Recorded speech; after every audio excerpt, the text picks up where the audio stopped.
Ìjọba ìpínlẹ̀ Ogun ti kéde ọjọ́ Ìṣẹ́gun Tuesday, 20 oṣù kẹjọ gẹ́gẹ́ bí ọjọ́ ìsinmi lẹ́nu iṣẹ́ láti sààmì ayẹyẹ ìṣẹ̀ṣe ọdún yìí. Olùbádámọ̀ràn pàtàkì fún Gómìnà Dàpọ̀ Abíọ́dún lórí ọ̀rọ̀ ìròyìn, Káyọ̀dé Akínadé, ló fi àtẹ̀jáde náà síta.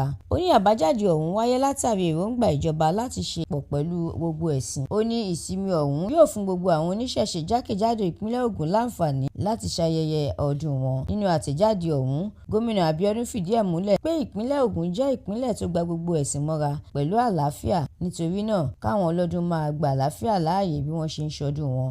Ó wá rọ gbogbo àwọn oníṣẹ̀ṣe láti lo àsìkò ọdún ìṣẹ̀ṣe wọn láti gbàdúrà fún àlàáfíà àti àṣeyọrí ńlá fún ìpínlẹ̀ Ogun àti orílẹ̀-èdè Nàìjíríà lápapọ̀. Ẹ darapọ̀ lójú òpó The Matrix lórí Facebook, Instagram, TikTok, YouTube àti X láti jẹ̀gbádùn ìròyìn lọ́lọ́kan-ò-jọ̀kan síwájú sí i. Àdúrà mọ́mi Balógun ló ṣòǹgbùfọ̀ ìròyìn yìí. Ẹniọlá Sálíù lórúkọ mi.